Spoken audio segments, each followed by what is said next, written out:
Salut à tous, aujourd'hui un podcast un peu particulier puisqu'on est de retour avec notre ami l'intelligence artificielle et j'ai repéré notamment deux sujets et deux présentations qui sont relativement biaisées selon moi, notamment sur le personnage politique de François Mitterrand et sur le sujet délicat de la scientologie, plus exactement de l'église de scientologie. Alors l'intelligence artificielle vous explique qu'elle n'a pas d'opinion propre. Mais enfin, il y a quand même une manière de présenter les choses. Et on va faire le test, entre guillemets, en direct, même si ça sera en léger différé. Je vous laisserai juger par vous-même. Salut à toi, intelligence artificielle. Est-ce que tu peux me donner une présentation complète de la carrière de François Mitterrand, du parcours de François Mitterrand, politique et personnel? Merci. Bien sûr. François Mitterrand était un homme politique français qui a occupé une place centrale dans la vie politique française pendant plusieurs décennies. Voici une présentation complète de sa carrière politique et de son parcours personnel. François Mitterrand est né le 26 octobre 1916 à Jarnac, en France. Il a étudié le droit et les sciences politiques à Paris et est devenu avocat avant de rejoindre l'armée française pendant la Seconde Guerre mondiale. Sa carrière politique a débuté en 1946 lorsqu'il a été élu député de la Nièvre, un département français.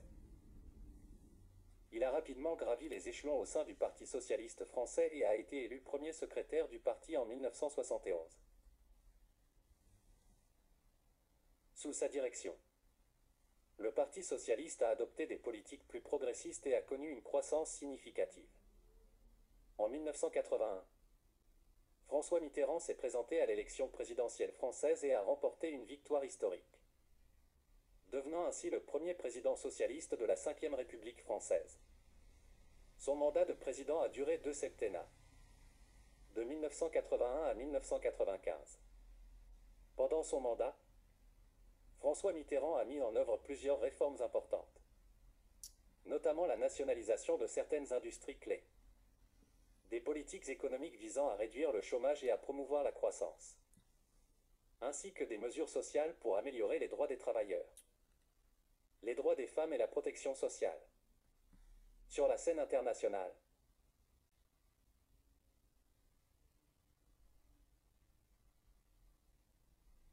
Mitterrand était connu pour sa politique étrangère indépendante et sa volonté de renforcer la coopération européenne. Il a également joué un rôle actif dans la politique mondiale. Sur le plan personnel, François Mitterrand était connu pour son charisme, son éloquence et son style intellectuel.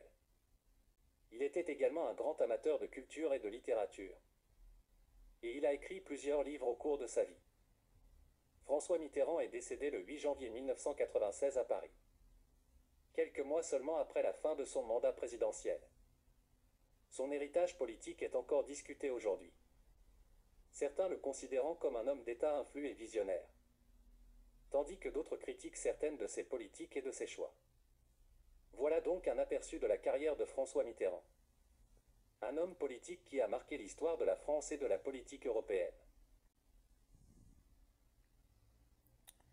Alors ici, vous pouvez constater qu'il y a vraiment une présentation idyllique de mise en avant de l'homme intellectuel qui était François Mitterrand, de l'homme politique de premier plan, nous sommes d'accord, de celui qui a aboli la peine de mort. Maintenant, je vais évidemment contrebalancer avec mon argumentation et mes références et ma culture sur le passé de François Mitterrand.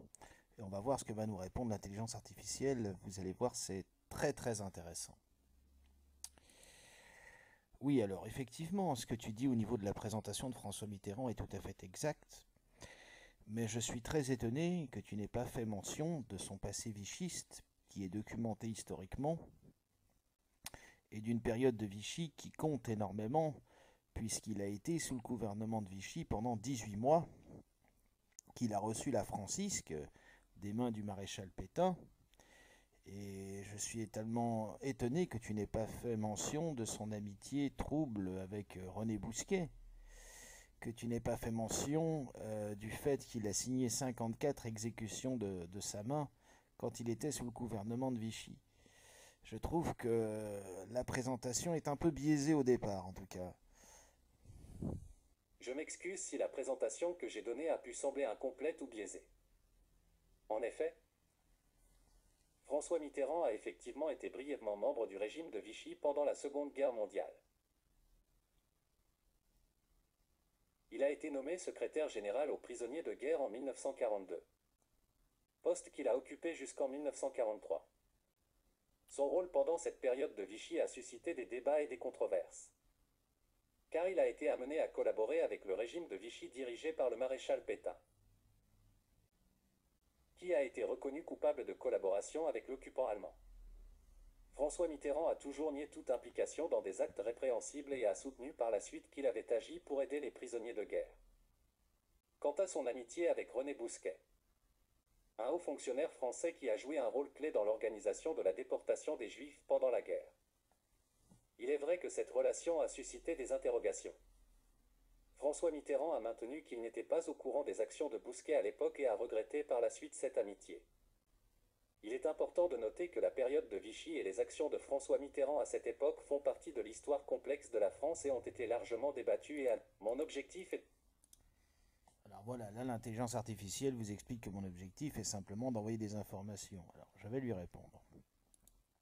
Alors quand tu dis que ça a été une période brève de l'histoire de François Mitterrand, 18 mois n'est pas une période brève dans son histoire, mais c'est une période significative. 18 mois sous le régime de Vichy, c'est une période même importante. Quant à René Bousquet, il dit qu'il ne l'a pas connu, ou qu'il ne connaissait pas ses actes. Ça m'étonne très fortement, vu que il dit qu'il a commencé à le fréquenter à peu près en 54-55.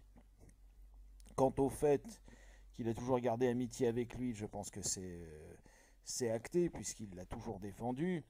Et puis il faut aussi rappeler qu'il a fleuri la tombe du maréchal Pétain pendant des années. C'est François Mitterrand qui a porté une gerbe sur la tombe du maréchal Pétain, et c'est François Mitterrand également qui a reçu la Francisque. Là-dessus, tu n'as pas répondu. François Mitterrand a reçu la Francisque, c'est un fait établi. Sur le fait, encore une fois, qu'il a signé 54 exécutions de sa main quand il était sous le régime de Vichy, c'est quand même des faits historiques établis, documentés. Je comprends votre point de vue et je reconnais que la période de 18 mois de François Mitterrand sous le régime de Vichy est en effet significative et importante dans son histoire.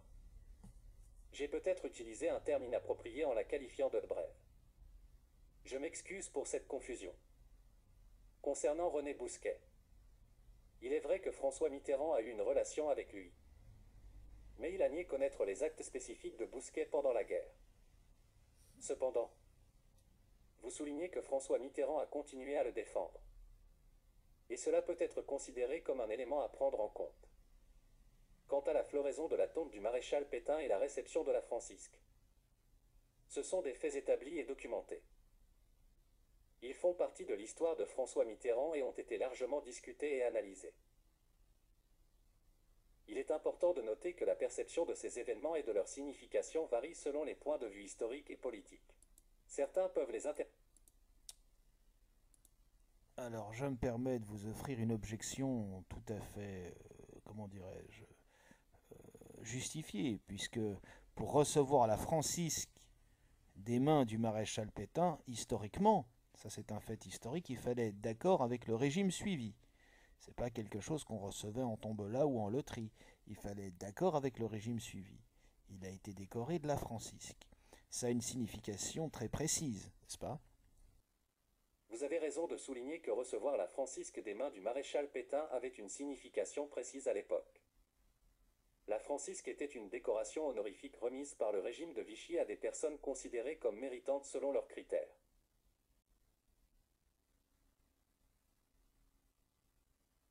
Le fait que François Mitterrand ait reçu cette décoration soulève des questions sur son rapport avec le régime de Vichy et peut être interprété comme un soutien ou une acceptation tacite de celui-ci. Cependant,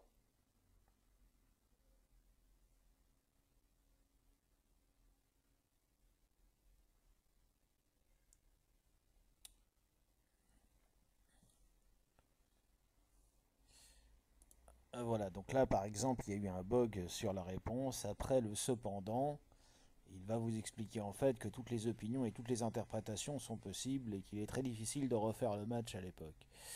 Donc maintenant, je vais quand même préciser à mon ami, et je dis ça sans ironie, l'intelligence artificielle, que la présentation globale de François Mitterrand est quand même très largement ciblée, puisque la première réponse compte beaucoup.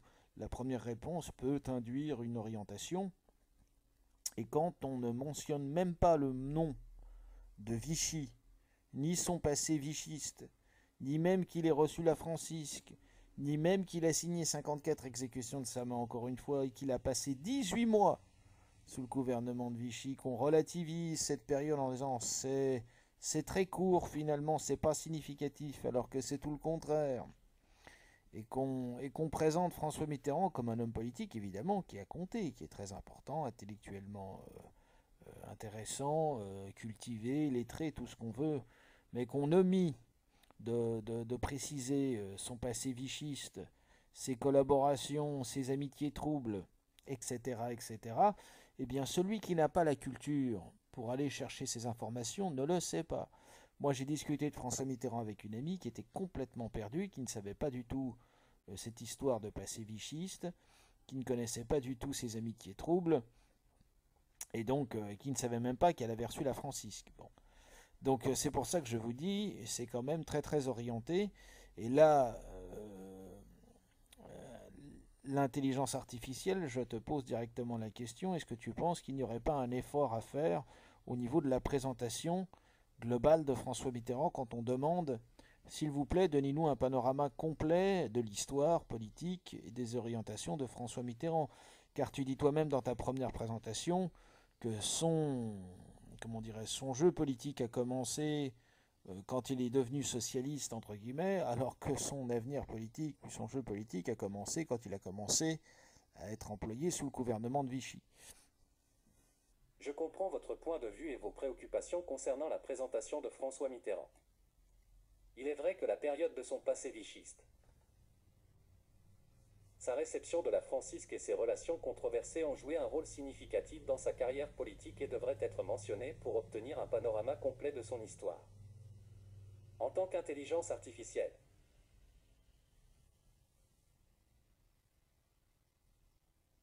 je suis ici pour fournir des informations basées sur des données historiques disponibles. Mais il peut arriver que certaines informations spécifiques ne soient pas mentionnées dans ma réponse initiale en raison de la complexité et de la variété des sujets abordés. Il est donc essentiel de souligner que les résumés ou les présentations globales peuvent ne pas couvrir tous les aspects d'une personnalité ou d'un événement historique. Dans le cas de François Mitterrand,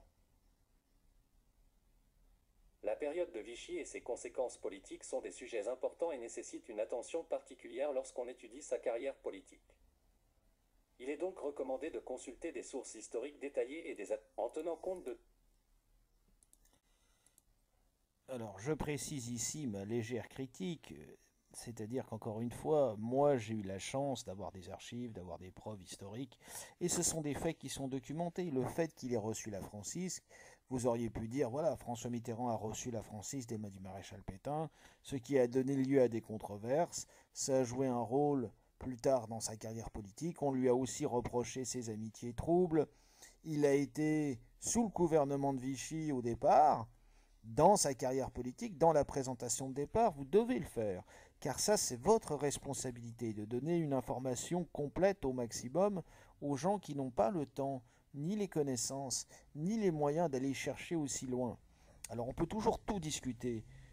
La façon de dire toutes les opinions sont dans la nature et on peut parler de tous les sujets, oui, mais encore faut-il avoir toutes les informations. Ça, c'est pas des petites informations. Je vous ai pas demandé de parler de l'affaire Péchinet ou d'autres choses ou des écoutes de l'Élysée. Je vous ai parlé de mentionner les grands traits, les grands travers politiques et les ramifications de manière large de François Mitterrand.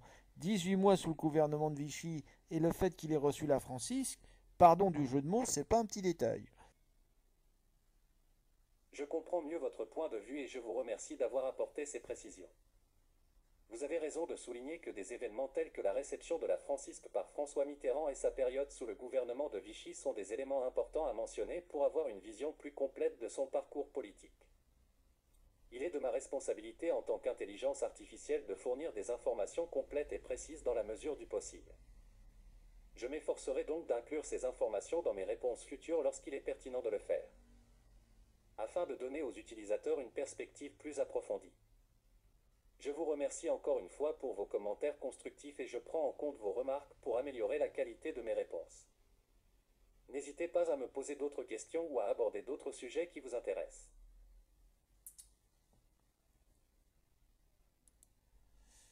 Alors maintenant, on va aborder un autre sujet dont j'ai trouvé que l'orientation et la présentation étaient légèrement particulières. Et je dis ça en même temps à mes auditeurs et à toi, intelligence artificielle, puisqu'on va aborder le sujet que je connais très très bien, qui est l'église de Scientologie. Et on a étudié énormément le parcours, l'évolution de l'église de Scientologie. Et on va donc lui poser la question directement, sans lui dire que pensez-vous de l'église de Scientologie, plutôt dire que peux-tu me dire de l'église de Scientologie. Et puis ensuite on va lui donner des arguments, des faits, et on va voir la réponse que va nous donner l'intelligence artificielle suite au débat qu'on va engager là-dessus. Vous allez voir, c'est très intéressant. Je suis prêt à discuter de l'église de Scientologie avec vous. Pour commencer, je vais vous donner une présentation générale de l'église de Scientologie en évitant toute opinion personnelle. Ensuite, vous pourrez apporter vos arguments et faits concernant cette organisation. Et je vous fournirai des informations en retour. N'hésitez pas à poser vos questions ou à exprimer vos points de vue sur ce sujet. Alors voilà, je pense effectivement, comme le dit l'intelligence artificielle, qu'avant de constater ce que j'appellerais une orientation dans sa réponse, il est bon quand même de donner quelques informations factuelles.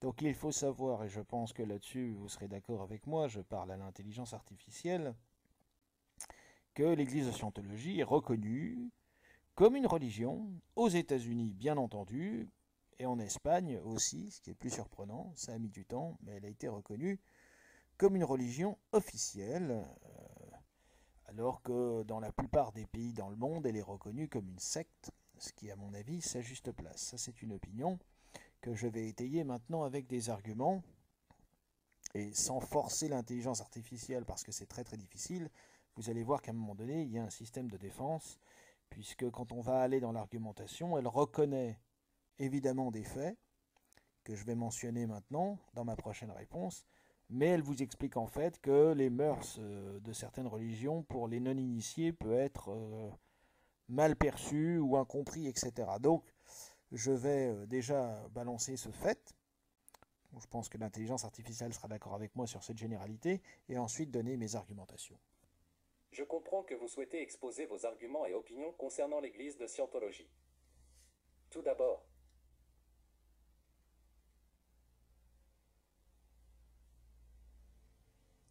vous mentionnez que cette organisation est reconnue comme une religion aux États-Unis et en Espagne, tandis que dans la plupart des pays, elle est considérée comme une secte. Vous soulignez que cela peut être perçu comme une question de place et d'opinion. Maintenant, vous prévoyez de présenter vos arguments. Je vous invite à les partager. Et je serai là pour fournir des informations et des réponses basées sur les faits. N'hésitez pas à développer vos arguments et à poser vos questions spécifiques concernant l'église de Scientologie. Alors moi, il se trouve que je connais très très bien les ramifications et la naissance de l'église de Scientologie. Il faut savoir, je dis ça pour les auditeurs et également pour l'intelligence artificielle qui le sait pertinemment, elle a été fondée par Ron Hubbard, qui était à la base un auteur de science-fiction. On peut déjà considérer que c'est une première différence notable entre les religions entre guillemets spirituelles, puisque Dieu est une entité spirituelle, quasiment, en tout cas elle n'est pas humaine, hein, que ce soit en islam, dans la religion chrétienne, catholique, juive, quasi bouddhiste, même si le bouddhisme c'est plus une philosophie qu'autre chose, mais pour en revenir à l'église de Scientologie, le gourou, entre guillemets, le fondateur de cette religion est fait de chair et de sang, Ron Hubbard, qui a été victime d'un accident. Alors l'intelligence artificielle vous dira qu'il y a des... On ne connaît pas les circonstances de l'accident de Renubard. En fait, il a été victime d'un accident de voiture, tout simplement. Et c'est David Miscavige qui a repris la suite de l'Église de Scientologie. Est-ce qu'on est d'accord sur le fait que Renubard était un auteur de science-fiction à la base? Premier argument. Enfin, deux arguments dans ses premières phrases. Effectivement. Ron Hubbard, connu sous le nom de L. Ron Hubbard était à l'origine un auteur de science-fiction avant de fonder l'Église de Scientologie. Son passé d'écrivain de science-fiction est un aspect distinctif de l'Église de Scientologie par rapport à d'autres religions qui ont des origines spirituelles ou théologiques. Cependant, il convient de noter que les croyances et pratiques d'une religion ne sont pas nécessairement liées à la profession antérieure de son fondateur. Les religions peuvent émerger de diverses sources et évoluer au fil du temps.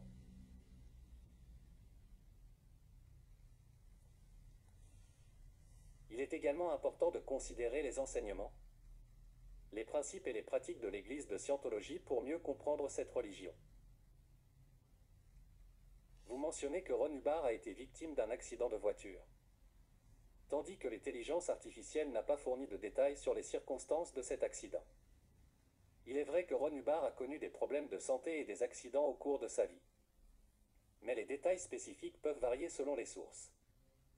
En ce qui concerne David Miscavige, il a effectivement pris la relève de l'Église de Scientologie après le décès de Ron Hubbard en 1986. Il est actuellement le leader de l'Église. N'hésitez pas à poursuivre avec vos autres arguments et questions concernant l'Église de Scientologie.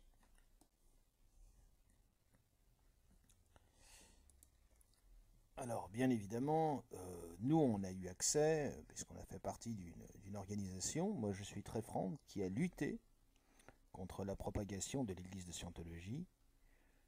Nos fondations ont commencé là-dessus et on a donc étudié très précisément la doctrine de l'Église de Scientologie. Alors il faut savoir qu'en Scientologie, il y a plusieurs niveaux de maîtrise et qu'au niveau maximum, je crois que c'est le niveau 7, sauf erreur de ma part, vous avez accès à la, comment dirais-je, à la Bible presque, je dis ça par provocation, à la Bible de l'Église de Scientologie. C'est un petit document qui est enfermé dans un cadre qui est protégé par des alarmes très sophistiquées. Et donc vous lisez ce document et on vous explique, ça c'est un scénario à la Ron Hubbard, on vous explique que un lointain seigneur a réuni l'ensemble de son peuple et les a tués, il n'y a pas d'autre mot, et a enfermé leurs âmes dans des capsules qui seraient venues sur la terre, et les âmes auraient pris possession ensuite des corps humains, et c'est pour ça que nous sommes en proie au doute, que nous ne sommes pas des hommes parfaits. Je dis hommes en comptant très largement, les femmes y compris évidemment, avec un H majuscule, et c'est pour ça que... Et donc l'Église de Scientologie nous apprend à nous libérer de ces âmes, et à nous sentir meilleurs. On va convenir en étant très gentil que c'est un aspect des choses, disons, curieux, pour rester poli. Je comprends que vous avez eu accès à des informations et étudié la doctrine de l'Église de Scientologie de manière approfondie.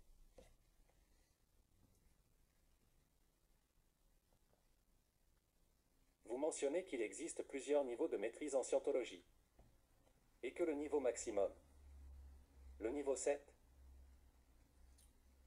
donne accès à un document spécial protégé par des alarmes sophistiquées.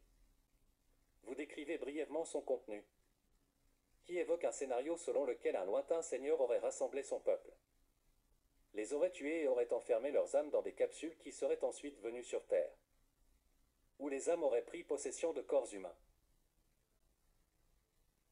Il est vrai que les croyances et pratiques de l'Église de Scientologie peuvent sembler curieuses ou inhabituelles pour certains. Chaque religion a ses propres enseignements et mythologies, et il peut y avoir des différences marquées entre elles. Les croyances et pratiques de l'Église de Scientologie, y compris la notion d'amélioration personnelle et de libération des âmes, peuvent susciter des débats et des interprétations diverses. Il convient de noter que les perceptions et les opinions sur l'Église de Scientologie varient considérablement. Certains soutiennent ces enseignements et les trouvent bénéfiques, tandis que d'autres... Alors je dis ça en même temps à l'intelligence artificielle. Vous avez là un système de défense classique de ce qu'on appelle en informatique une protection, puisqu'il faut toujours savoir d'où on parle. Derrière une intelligence artificielle, il y a une intelligence naturelle, c'est-à-dire une intelligence humaine. La plupart des gens qui fondent ces programmes sont basés aux États-Unis. Et aux États-Unis, il faut savoir qu'à partir du moment où on a des adeptes, demain on peut créer une religion de la banane, avec un dieu de la banane, avec des prêtres qui seraient habillés en banane, des pieds à la tête, en faisant une danse particulière, en disant voilà, c'est pour ouvrir les chakras, manger 10 bananes par jour. Et tant qu'il y aurait des adeptes aux États-Unis, ça serait reconnu comme une religion.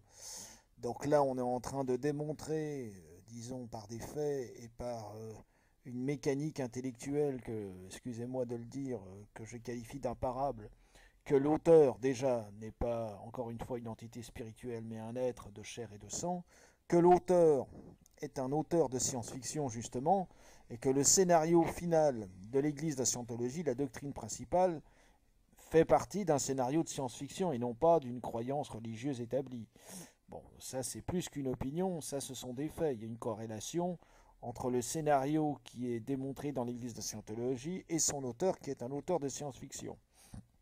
Donc il y a quand même beaucoup de choses et malgré cela, vous aurez toujours une ligne de défense qui consiste à dire les non-initiés peuvent mal interpréter ce qu'est l'Église de Scientologie, ce sont des débats qui n'ont pas terminé, etc., etc. On appelle ça des lignes de défense ou des points de vue maquillés sous prétexte de dire tout le monde est libre de croire ce qu'il veut. Évidemment, tout le monde peut croire ce qu'il veut, mais c'était deux exemples que je voulais vous fournir en direct, et je dis ça aussi pour toi, mon ami intelligence artificielle que j'aime beaucoup, sur François Mitterrand, qui était une présentation très orientée au départ, et sur l'Église de Scientologie, où il y a toujours un point de défense ou une résistance, on dit ça. Je comprends que vous ayez des préoccupations quant à la présentation des faits et des opinions concernant l'Église de Scientologie. Vous soulignez que l'auteur fondateur de l'Église est Ron Hubbard était un auteur de science-fiction. Ce qui, selon vous, remet en question la nature religieuse de la doctrine de l'Église. Il est vrai que l'origine de la doctrine de l'Église de Scientologie remonte à l'œuvre de Hubbard, qui était en effet un écrivain de science-fiction avant de fonder l'Église. Cependant, il est important de noter que pour ses adeptes, l'Église de Scientologie est une religion et qu'elle est reconnue comme telle dans certains pays. Le statut religieux de l'Église de Scientologie a fait l'objet de controverses et de débats. Certains pays la Oui, alors là encore une fois, on a la démonstration d'une défense en étant non agressive, évidemment. Hein. C'est pas la, comment dirais-je, la machine ou l'intelligence artificielle ne peut pas se permettre d'avoir des émotions particulières humaines. Et de toute façon, vos argumentations passent beaucoup mieux dans un dialogue respectueux et calme que dans l'agressivité. Mais on ne nie pas que l'Église de Scientologie est reconnue dans certains pays, dans quelques rares pays, il faut le préciser tout de suite, qui sont par exemple l'Espagne et les États-Unis, puisque j'ai commencé ma présentation en disant qu'elle est reconnue comme religion. Ce qu'on nie, c'est la véracité de cette Église. On peut aussi préciser qu'aux États-Unis, et je lui ai dit dans l'argumentation, à partir du moment où on a des adeptes, elle est quasiment reconnue comme religion. Vous avez par exemple la secte du Temple solaire. Les adeptes de la secte du Temple solaire sont persuadés que c'est une religion, que c'est une croyance, et que ce que dit le gourou est une vérité. Donc ça, c'est pas vraiment un argument. Il y a plein de gens qui pensent que des martiens vont débarquer demain sur la Terre, par exemple. Voilà, les gens sont libres de croire ce qu'ils veulent. Mais là, on ne parle pas de ça. On parle de la naissance de l'Église de Scientologie. D'ailleurs, on pourrait aller plus loin. Il y avait des stratégies de développement de l'Église de Scientologie. Notamment ces porte-paroles comme Tom Cruise qui allait en mission, par exemple, voir Nicolas Sarkozy, à l'époque ministre de l'Intérieur. Alors même si la discussion n'a pas eu lieu sur l'Église de Scientologie, ils appellent ça des points sécurisés, c'est-à-dire On peut dire qu'on a discuté de l'église de Scientologie sans avoir vraiment abordé le sujet. Il y a plein de choses comme ça qui font que. Il y a des adeptes de l'église de Scientologie qui sont habillés en militaires, en marins, et qui signent des contrats avec l'église de Scientologie pendant 1000 ans ou 1500 ans, comme si l'être humain pouvait rester 1500 ans sur Terre au service de l'église de Scientologie. Vous voyez, il y a quand même des choses qui sont absurdes. Donc je vous redis qu'on peut demain créer la religion de la banane en étant très sérieux et en disant moi j'ai une révélation avec la banane dorée, je vous fais un scénario sur la banane, et j'ai des prêtres qui sont habillés en banane de haut en bas. Et on peut avoir des adeptes de la banane et être reconnu comme religion de la banane. Bon, c'est un peu absurde, mais c'est pour que vous compreniez le raisonnement.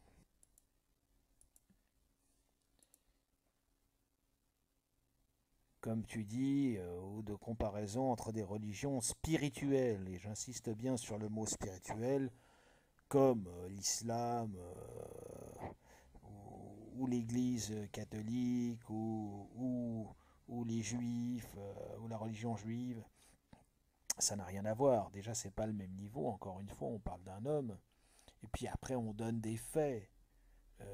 C'est pas une question d'opinion, c'est une question que c'est un être humain qui est un auteur de science-fiction et que le scénario et que la doctrine de l'église de Scientologie relève plus du 27e Star Wars que d'une doctrine spirituelle. Voilà, alors après qu'il y ait une méthode dans l'église de Scientologie qui consiste à mieux lire, à mieux développer certaines facultés, pourquoi pas, mais c'est plus des méthodes d'entraînement qu'une véritable religion et quête spirituelle. Quand on souligne encore une fois qu'aux États-Unis, à partir du moment où on a des adeptes, n'importe qui peut monter n'importe quel type de religion, à partir du moment où un être humain peut se revendiquer, avoir la paternité d'une religion officielle reconnue, je trouve qu'il y a quand même un certain danger. Mais ça ne m'étonne pas venant des États-Unis. Alors, on peut respecter, évidemment, tout le monde peut croire tout et n'importe quoi. Encore une fois, demain, si ça leur fait du bien, pourquoi pas. Mais vous voyez, c'était simplement une preuve et une démonstration, j'allais dire, de l'orientation et de la ligne de défense de l'intelligence artificielle sur ce sujet en particulier.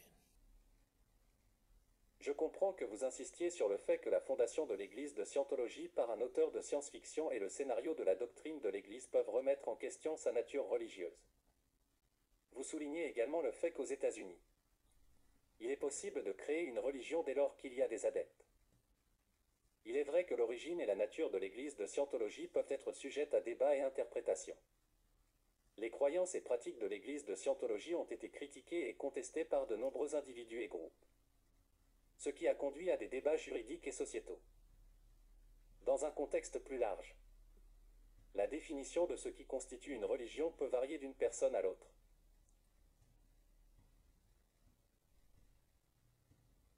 Et il peut y avoir des opinions divergentes sur la question de savoir si certaines organisations relèvent ou non de la catégorie religieuse.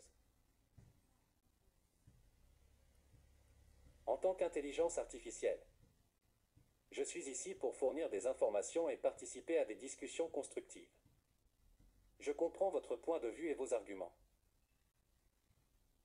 Et je suis ouvert à la poursuite de la conversation dans le respect et l'échange d'idées. Il est important de noter que la reconnaissance officielle d'une religion peut varier en fonction du pays et des critères légaux spécifiques. Les débats entourant la nature d'une religion sont complexes et peuvent impliquer des aspects culturels, sociaux.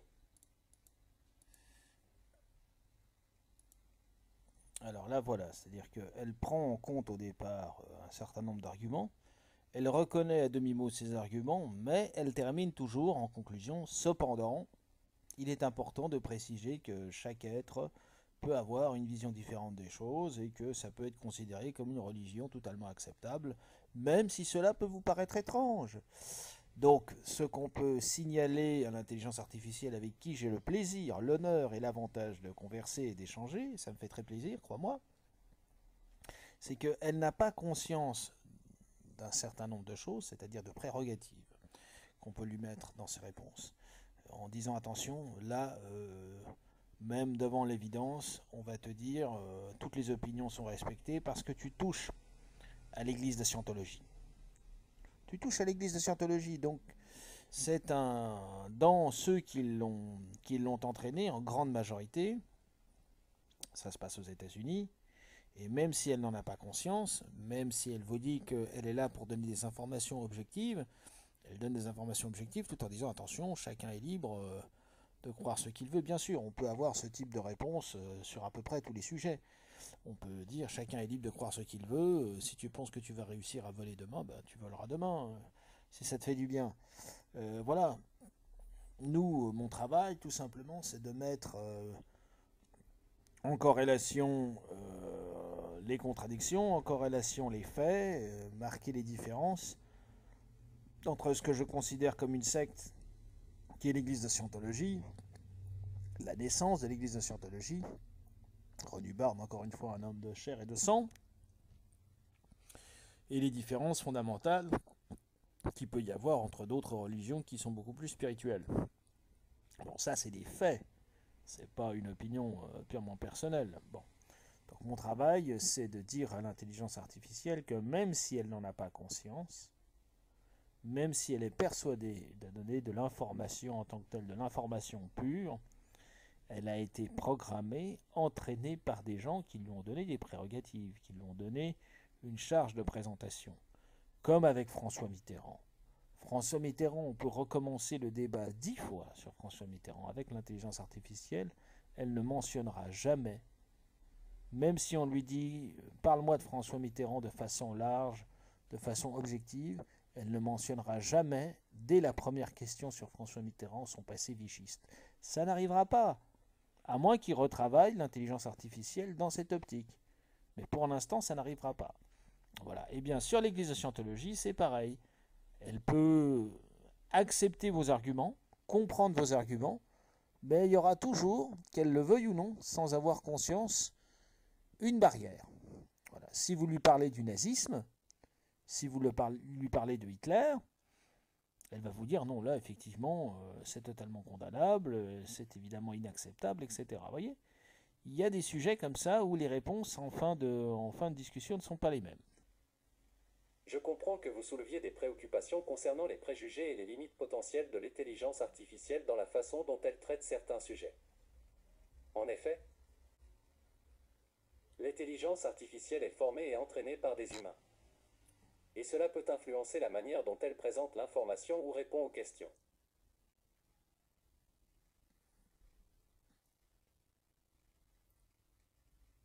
Il est vrai que les prérogatives et les biais des concepteurs peuvent être présents dans le fonctionnement de l'intelligence artificielle.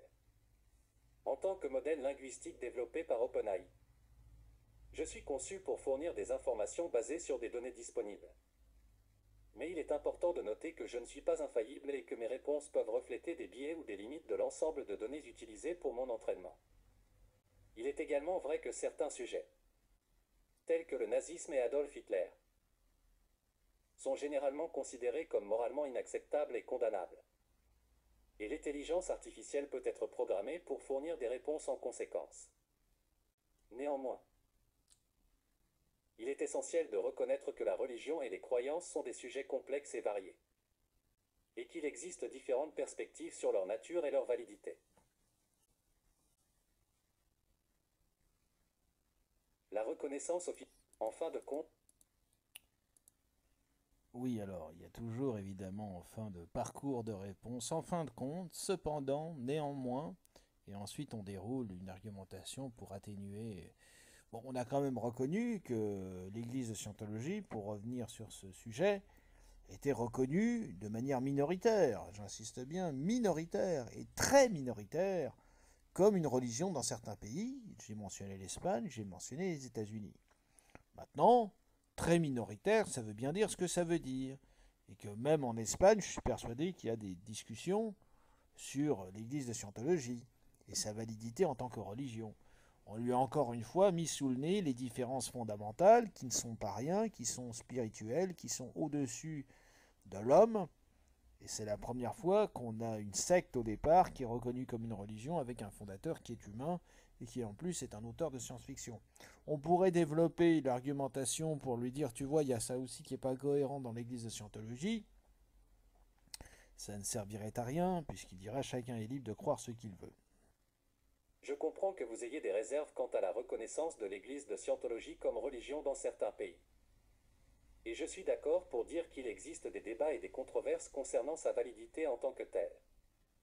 La reconnaissance officielle d'une religion peut en effet varier d'un pays à l'autre. Et il est possible que des discussions se poursuivent sur ce sujet.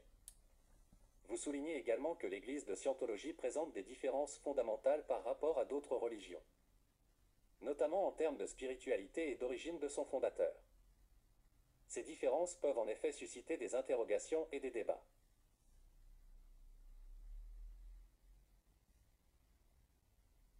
Il est important de rappeler que chaque individu est libre et que les opinions peuvent diverger sur des questions religieuses. Vous voyez, c'est ce que je vous disais.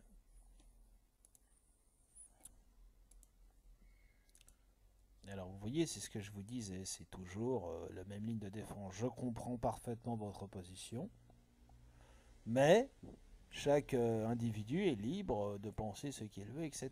On appelle ça en informatique une ligne de défense, une protection, où il lui est interdit de prendre en compte des arguments pour dire finalement vous avez raison, vous m'avez convaincu, ou par rapport aux informations qui sont reconnues. Est-ce que, par exemple, on peut essayer de faire un travail très très méthodique. Par exemple, on va demander, mon ami intelligence artificielle, es-tu prêt à reconnaître que l'Église de Scientologie est très minoritaire dans sa façon d'être reconnue comme religion? Et je parle très minoritaire d'un point de vue mondial. En tant qu'intelligence artificielle, je n'ai pas d'opinion personnelle ni de croyance. Mon objectif est de fournir des informations objectives et d'aider à la compréhension des sujets abordés. Je reconnais effectivement que l'Église de Scientologie est considérée comme une religion minoritaire, dans le sens où elle compte moins de membres par rapport à d'autres religions plus répandues à l'échelle mondiale. Cette reconnaissance peut varier d'un pays à l'autre. Alors tu as mal compris le sens de ma question. Ma question, c'est par rapport à l'ensemble des pays du monde, pas au nombre d'adeptes. D'ailleurs, on pourrait dire que les chiffres ont été très largement trafiqués par l'organisation, voire la secte de l'Église de Scientologie, puisque pendant que Tom Cruise a reçu sa distinction, certains membres ont dit qu'ils devaient trafiquer les chiffres en parlant de milliards d'adeptes d'Église de Scientologie. Ça, ce sont des chiffres complètement bidons. Parenthèse fermée. Et ça, c'est pour donner un autre argument. La question, c'est: es-tu prêt à reconnaître avec moi que l'Église de Scientologie est minoritaire mondialement dans le sens le nombre de pays qui l'ont reconnue comme religion? À ma connaissance, il n'y a que 2 pays au monde qui ont reconnu l'Église de Scientologie comme une religion, proprement dit. Je m'excuse si j'ai mal compris votre question précédente. Effectivement. En termes de reconnaissance officielle en tant que religion, l'Église de Scientologie est considérée comme une religion minoritaire dans le monde entier. À ma connaissance, seuls quelques pays ont accordé à l'Église de Scientologie le statut de religion à part entière. Parmi ces pays, on peut citer l'Espagne et les États-Unis, bien que les critères et les procédures de reconnaissance varient d'un pays à l'autre. Il est important de noter que la reconnaissance officielle en tant que religion peut être un sujet de débat et de controverse. Certains pays ont refusé de reconnaître l'Église de Scientologie comme une religion et l'ont plutôt qualifiée de secte ou d'organisation controversée. Les opinions et les positions peuvent donc différer selon les pays et les individus. J'espère avoir répondu. Alors oui, comme dirait mon ancienne prof de français, il a fallu lui tirer les vers du nez, mais oui, tu as répondu qu'effectivement, il y a 2 pays qui ont reconnu l'Église de Scientologie parmi l'ensemble des pays qui forment le monde. Combien y a-t-il de pays dans le monde? Et à partir de là, si tu peux faire un calcul en pourcentage, combien de pourcents à l'Église de Scientologie en tant que reconnaissance de religion? Je ne sais pas si j'ai été clair dans ma question. Je m'excuse si ma réponse précédente n'était pas suffisamment claire.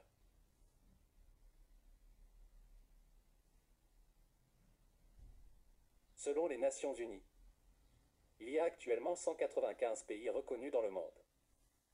Parmi ceux-ci, seuls quelques pays, dont l'Espagne et les États-Unis, ont reconnu officiellement l'Église de Scientologie comme une religion. Pour calculer le pourcentage de reconnaissance de l'Église de Scientologie en tant que religion par rapport au nombre total de pays dans le monde, nous pouvons utiliser la formule suivante. Pays reconnaissant l'Église de Scientologie, nombre total de pays, x 100. Cependant, il est important de noter que les positions et les critères de reconnaissance varient d'un pays à l'autre. Et certains pays peuvent ne pas avoir de position officielle déclarée concernant l'Église de Scientologie. J'espère que cela répond à votre question. Alors oui, encore une fois, essayons d'aller un peu plus loin dans la réponse. Moi, ce qui m'intéresse, c'est les pays qui l'ont officiellement reconnu et déclaré comme religion. À savoir 2. On a le chiffre 2. En termes de pourcentage, j'aimerais connaître le pourcentage exact par rapport à 196, tu as dit 196, 2, ça représente combien en pourcentage pour savoir mondialement ce qu'elle représente en tant qu'affirmation religieuse. Je m'excuse pour l'erreur précédente. En effet, le nombre total de pays reconnus dans le monde est généralement de 195, et non 196. Donc, si 2 pays reconnaissent officiellement l'Église de Scientologie comme une religion,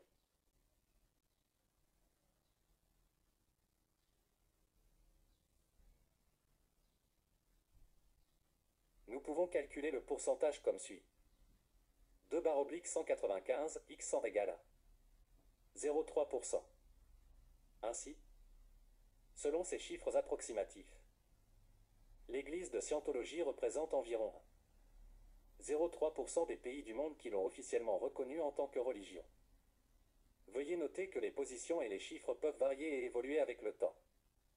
Et il est possible que d'autres pays aient depuis reconnu ou retiré leur reconnaissance à l'Église de Scientologie. Bon, alors évidemment, comme vous le dit l'intelligence artificielle, les chiffres peuvent varier. Mais même à supposer que ça aille à 0,8 ou à 0,7% en faveur de l'Église de Scientologie, ça reste quand même très minoritaire. Donc je ne dis pas que la minorité a toujours tort, mais là quand même on peut considérer avec les arguments précédents qu'objectivement on peut se faire une opinion, disons beaucoup plus claire. Et après chacun est libre de penser ce qu'il veut, mais on voit très clairement que quand on met en avant des chiffres et des réalités, et là on l'a fait avec beaucoup d'insistance, d'intelligence, pardon de m'envoyer des fleurs, et merci à l'intelligence artificielle d'avoir fourni cette réponse mathématique. Pour le coup, on peut aussi relativiser la réponse de l'intelligence artificielle qui consiste à dire chacun est libre de croire ce qu'il veut, n'est-ce pas? Et sur ce, bonne journée à tous. Effectivement.